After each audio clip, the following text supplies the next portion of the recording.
नमस्कार साथियों, मैं हूं जितेंद्र कुमार। आप देख रहे हैं इंडिया पब्लिक न्यूज कटिहार। खबरों में हम हाजिर हैं कटिहार में और पार्टी कार्यालय जनसुराज में। यहाँ जो है कि प्रशांत किशोर जी आने वाले हैं, तो जानकारी जैसे मिली तो हम लोग पार्टी कार्यालय संपर्क साधे कि प्रशांत किशोर जी से हम कुछ बात कर सकें और इनके जो कार्यकर्ता हैं इनसे भी कुछ बात कर सकें, क्या कुछ चल रहा है और बिहार में क्या चल रहा है। सबसे पहले हमारे साथ जो शख्स हैं उनसे हम परिचित करवाते हैं। सर, अपना परिचय दे दीजिए। व्यक्तित्व जो किसी परिचय की मोहताज नहीं। मेरा नाम डॉक्टर एम डी मुस्तफ़ा है। मैं एक स्कूल चलाता हूं और प्रशांत किशोर की बातों से, विचारधाराओं से प्रभावित होकर मैं जनसुराज ज्वाइन किया हूं। जनसुराज ने हमें एक छोटा सा पद दिया है जिसको मैं ईमानदारी से निभाने की कोशिश कर रहा हूं, जिला प्रवक्ता का। अभी फ़िलहाल मैं जिला प्रवक्ता हूं और एक और जिम्मेदारी हमें दी गई है मुख्य चुनाव प्रभारी का भी, जो 63 कटिहार का होता है, विधानसभा का 63, उसका मैं मुख्य चुनाव प्रभारी भी हूँ। तो बिहार में जो शिक्षा की स्थिति है वो तो अच्छा ही है, सब कुछ ठीक ही चल रहा है। लड़के लड़कियां पास भी कर रहे हैं, उनको सारी सुविधाएं भी मिल रही है। जिस समय लड़कियां साइकिल नहीं चलाती थी तो नीतीश कुमार जी के आने के बाद लड़कियां पढ़ाई की ओर अग्रसर हुई है, तो सब कुछ ठीक ठाक चल रहा है। तो बीच में प्रशांत किशोर जी का क्या ज़रूरत है? देखिए, इससे तो नो डाउट कहीं कोई कमी नहीं है, लेकिन होता क्या है कि हमेशा सत्ता परिवर्तन हुआ यहाँ। मैं जब से होश संभाला हूँ 35 ईयर से यही देख रहा हूँ, वही लीडरों को देख रहा हूँ, नया कुछ मैंने देखा ही नहीं।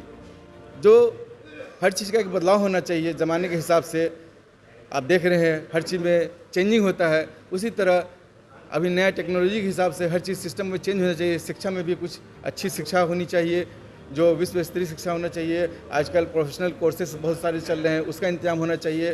तो नया बदलाव के लिए, न्यू जनरेशन के लिए, जैसे पहले देखिए कि एक बेसिक मोबाइल था, है ना, लोग उससे जाके जगह पे जाके टेलीफोन उठाते थे। आज के डेट में स्मार्ट ज़माना आ गया है, हर आदमी के, व्यक्ति के पास स्मार्टफोन है, जहाँ रहते हैं वहीं से बात करते हैं। तो कुछ तो बदलाव हुआ ना। तो उसी तरह हर चीज़ में, शिक्षा में भी बदलाव होना चाहिए। मैं नहीं कह रहा हूँ कि किसी चीज़ कमी है बिहार में, बिहार सब चीज़ है, लेकिन उसका सिस्टमिक ढंग को ठीक करना है, सिस्टम को ठीक करना है। इसीलिए वैसे व्यक्ति जिन्हें नॉलेज हो, बाहर की दुनिया देखा है उन्होंने और उनको स्टडी किया है, देख करके वो नया लाना चाहते हैं, बिहार को बदलना चाहते हैं। इसीलिए प्रशांत की ज़रूरत है। बिहार की जनता क्या चाहती है? बिहार की जनता बदलाव चाहती है, इसलिए प्रशांत किशोर की ज़रूरत है। एकदम ज़रूरत है। इसलिए वही एक शख्स है जो इसको बदलाव को ला सकता है, चूँकि वो कभी इस राजनीति से रहा नहीं। उन्होंने राजनीतियों को अच्छे से देखा है, समझा है, परखा है, लोगों को बनाया है। उन्होंने देखा कि मैं एक से एक बड़े लीडर को बनाया। वो रणनीतिकार थे, जिनका भी हाथ थामा उनको कामयाब किया। उन्होंने देखा कि हमने इतने बड़े बड़े लीडरों को बनाया, लेकिन हमारे बिहार के बारे में किसी ने नहीं सोचा। अच्छा, जनता जो प्रशांत किशोर पर भरोसा करेगी किस मुद्दे पर? देखिए, ट्रस्ट तो कहीं करना ही पड़ेगा किसी न किसी पे। आखिर हम लोग जो 35 साल से किसी भी ट्रस्ट ही तो कर रहे हैं, कभी उसको कभी उसको कभी उसको। तो हम 35 साल से तो हम देख ही रहे हैं। मैं आपको एग्जांपल देता हूँ। मान लिए किसी घर में कोई बीमार पड़ गया और उसकी हालत बहुत ही ख़राब है, एकदम नाजुक स्थिति है एकदम, लेकिन उसकी एक ही मेडिसिन है जो 35 साल से वो मेडिसिन चल रहा है मार्केट में, लेकिन वो आज ही एक्सपायर हो गया है। लेकिन उसी के बगल में एक नई कंपनी ने कोई नया लॉन्च किया है, कोई मेडिसिन लॉन्च किया है, उसको अगर इस्तेमाल किया जाए, उसको यूज़ किया जाए तो 60% रिकवर हो सकता है पेशेंट। लेकिन वो एक तरफ तो एक्सपायरी है, एक तरफ जिस नया को देखना है, तो आप किसको देखेंगे? आप वो एक्सपायरी को यूज़ करेंगे या नए को देखेंगे? अच्छा, बिहार में मुख्यमंत्री का चेहरा आप किसको पसंद करते हैं? राजद से, बीजेपी से, जेडीयू से, और प्रशांत किशोर जी ने अपनी पार्टी बना ली है, किसको आप पसंद करते हैं? इससे पसंद की क्या बात है? नहीं, जो चेहरा है मुख्यमंत्री का जो गद्दी है, कुर्सी है, नेचुरल है। अभी जो नया फिगर आया मैं उसे चाहूँगा। नीतीश कुमार जी से क्या प्रॉब्लम है? वो भी हमें कोई प्रॉब्लम नहीं है। मैंने पहले भी कहा आपको, हमको किसी से प्रॉब्लम नहीं है। जिस समय जिनकी ज़रूरत थी उस समय वो ठीक थे, उन्होंने अच्छा काम किया है, इसमें नो डाउट। फिर उसके बाद देखिए, कोई भी चीज़ का एक आखिर क्यों रिटायरमेंट गवर्नमेंट क्यों करती है बताइए? पहले कोई चीज़ का एज लिमिटेशन है ना भाई, कि इस एज के बाद आदमी को रिटायर किया जाता है, क्योंकि कार्यशैली थोड़ा कम हो जाती है। तो ठीक है, कोई बात नहीं। इनके अलावे आरजेडी में भी तो तेजस्वी हैं जो कि काफ़ी युवा नेता हैं। हाँ है, इसमें नो डाउट। तो प्रशांत किशोर की इस बीच में कहाँ से, मतलब क्या जरूरत महसूस हमने कर रहे हैं? देखा उनको ना, मैंने तो देखा, उनको देख लिया। देख लिया। मैं नया देखना उनको भी देखे, उनके मम्मी को भी देखे और उनके पापा को भी देखे। तीनों को देख लिया मैंने, यही चल रहा है 90 से लेकर। प्रशांत किशोर पर भरोसा जताते हैं। मैंने अभी दवाई का एग्जांपल दिया आपको कि नई चीज़ को ट्राई करने में क्या लगता है। ट्राई तो कर सकते हैं, 60% उम्मीद है कि हम इससे ठीक हो सकते हैं, लेकिन यहाँ तो एक्सपायरी हो गया, तो हम एक्सपायरी को तो नहीं यूज़ करेंगे, नया को जरूर ट्राई तो करेंगे। नया चेहरा के रूप में प्रशांत किशोर जी आ रहे हैं बिहार के मुख्यमंत्री। एकदम होना चाहिए, चूँकि बिहार का दर्द है उन्हें। उन्होंने देखा कि मैं जहाँ भी गया वहाँ के लोगों को देखा, हर चीज़ देखा, कितने डेवलपमेंट है। हमारे बिहार के 40 MP होने के बाद जहाँ 25 MP है वहाँ के लोग फैक्ट्री के मालिक हैं और हम 40 MP वाले लेबर के मालिक हैं। हमें बिहार में फैक्ट्री की जगह पे लेबरों का फैक्ट्री बना दिया गया। अच्छा, रोजगार के विषय में बहुत ही अच्छा आवाज़ उठाते हैं प्रशांत किशोर जी। युवाओं के साथ रहते हैं, गांधी मैदान में उनकी जो अहम भूमिका रही है, युवाओं के दिल में बस गए हैं प्रशांत किशोर जी। इनमें आपकी क्या राय है? हाँ, आपने देखा उस समय उन्होंने जो स्टैंड लिया वो बहुत ही काबिल तारीफ़ उनका। उन्होंने देखा कि कोई स्टूडेंट से मिलने के लिए कोई फिक्र नहीं जा रहा है। CM, डिप्टी CM जितने भी लोग हैं जो राज्य में थे, जो अभी गवर्नमेंट में बड़ी हैं, कोई किसी ने नहीं पूछा। तो इन्होंने सिंपैथी के तौर पे उनके पास लड़के लोग आए कि सर आप कुछ कॉपरेट कर दीजिए, जाके उनसे मिलने के बाद फिर वो उनके साथ हुए। उस बहुत सारे उनमें इल्ज़ाम भी लगाया गया, फिर भी उन्होंने इल्ज़ाम को सहते हुए भी बच्चों के फेवर में उन्होंने गुमनाम नाम जो आज बन चुके हैं खास पहचान।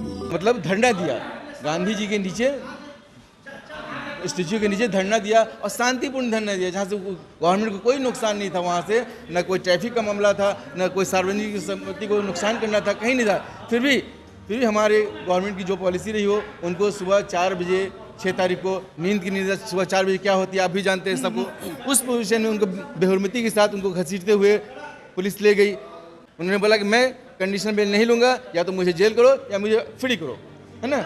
लास्ट में फिर दूसरा बेंच बैठा, फिर उनको फ्री करें, शाम में फिर उनको बेल न लेने का कारण क्या था? वो अपने आप को गुनहगार नहीं मानते थे क्या? हाँ, ऐसा ही था। और जो उनका जो मकसद था, एम था, उस पर उनको रुकावट समझ में आ रही थी कि हम पे पाबंदी लग जाए कहीं कंडीशनल बिल लेने पे, कि हम ये नहीं कर सकते, वो नहीं कर सकते, इसलिए उन्होंने इनकार कर दिया। अरे जनता को, हम सबको बुरा लगा, विद्यार्थियों को लगा, हम सबको बुरा लगा, पूरे बिहार के, हिंदुस्तान के पूरे हिंदुस्तानियों को बुरा लगा कि एक अच्छे व्यक्ति जो अच्छा काम करे उसको इज्जत से ले जाना चाहिए, फिर भी उनको जिस तरह से ले गया। उसके बाद देखिए 4-5 घंटा तक पूरे पटने का चक्कर लगवाया, यानी पुलिस ले जाके भी समझ नहीं पा रही कि हम क्या करें। उसके बाद फिर उनको जब ले वहाँ पेशी किया गया तो उनको एक कंडीशनल बेल दिया गया। वहाँ देखिए प्रशांत किशोर का स्टैंड देखिए, हम लोग उससे ज़्यादा प्रभावित हैं। उन्होंने कंडीशनल बेल लेने से इनकार कर दिया। ऐसी ही हस्ती से हम कराएंगे आपको रूबरू। पुराना हिस्ट्री आप देखें तो हमारे बहुत से लीडर ऐसे हैं जो कंडीशनल बिल लेके रहे हैं, लेकिन हमारे प्रशांत ने कंडीशनल बिल लेने से इनकार कर दिया। जैसा कि आपने बताया कि कोई भी छात्र आंदोलन में नहीं जा रहे थे, छात्रों की मदद नहीं कर रहे थे, छात्र के बीच त्राहिमाम चल रही थी। छात्रों पर कई बार पटना में जो है कि डंडे बरसाए जाते हैं, पानी बरसाया जाता है, और इनके अलावे जो धुआं टाइप का जो होता है वो भी दागे जाते हैं, जिससे भीड़ तितर बितर हो जाती है, लोग त्राहिमाम हो जाते हैं। ऐसे में प्रशांत किशोर कहाँ तक कामयाबी दिला पाएंगे बिहार के छात्र छात्राओं को, और बिहार में बहुत सारे व्यक्ति जो धरना प्रदर्शन करते हैं? वो तो अब तो इस बार पता चल ही जाएगा आपको कि आपने देखा कि किस तरह जाड़ा के टाइम में बच्चों पे वाटर कैनल का यूज़ किया गया, एक ठंडी के टाइम में लाठी बरसाया गया। उस टाइम प्रशांत किशोर ही एक ऐसे शख्स थे जो उनके हमदर्दी के उनके लिए खड़े हुए थे। और आपको इसका रिजल्ट आपको समझ में आ जाएगा, 2025 में नौजवान दिखा देंगे, इसका रिजल्ट आपको दिखा देंगे। तो साथियों, बहुत ही लंबा समय है, लेकिन वक्त को देखते हुए हम बहुत ही कम समय में उन तमाम बातों को कुरेदने का प्रयास किए हैं और जानने का प्रयास किए हैं। क्या प्रशांत किशोर वाकई में जो है इस बार बिहार की सत्ता को हिला देगी? क्या इस बार नीतीश कुमार की कुर्सी सदा के लिए विलीन हो जाएगी? क्या बिहार में एक नया मुख्यमंत्री का उदय होगा? क्या बिहार की सत्ता जो है बदलाव चाह रही है? क्या बिहार की जनता की स्थिति जो है चेंज होगा? इन तमाम बातों को जानने का प्रयास किए हैं। हमारे साथ जो भाई साहब हैं, इन्होंने साफ शब्दों में जाहिर कर दिया है, आने वाला समय, आने वाला वक्त जनसुराज का होगा और प्रशांत किशोर ही मुख्यमंत्री का चेहरा होंगे। धन्यवाद सर। शुभ नाम एक बार, और जनता को एक बार क्या संदेश देंगे? मैं जनता को यही संदेश देना चाहूँगी कि जनसुराज का काम ये है कि आपको जगाने का काम कर रहा है। आप जागिए, जनसुराज वोट नहीं मांग रहा आपसे, आप अपनी वोट की वोट नहीं मांग रहा है, वोट नहीं मांग रहा वो है, आपको जगाने के का लिए काम कर रहा है। आप जागिए, अपनी अहमियत को समझिए कि आपके एक वोट से किसी को आपको बहुत ताकत है, आप किसी को बना सकते हैं, किसी को गिरा भी सकते हैं। अपनी अहमियत को समझे, वो आपका अधिकार है, अपना अधिकार लेना सीखिए, किसी के पक्ष में नहीं रहिए, जो सही है उस पर आप गौर कीजिए, जानिए, समझिए, फिर जनस्वराज से जुड़िए। ये बहुत ही अच्छी बात है साथियों कि प्रशांत किशोर जब आए उन्होंने जनता से यह अपील किया कि आप अपने अधिकार को जानिए। आपका वोट से ही सत्ता पर बैठे लोग आपका जो है इच्छाओं को कुचल देते हैं, आपके वोट के कारण। अगर आप वोट का इस्तेमाल सही जगह करेंगे तो आप इस देश की जनता भी हैं और इस देश के, इस राज्य के मालिक भी हैं। तो अपने वोट के अधिकार को आप समझिए और सही जगह आप वोट करिए, जिनसे कि बिहार को एक नई दिशा मिलेगी। जी, इन्हीं चंद सवालों के साथ विदा लेते हैं, फिर शख्सियत के साथ किसी दूसरे मुद्दों को लेकर। तब तक के लिए जितेंद्र को दीजिए इजाज़त।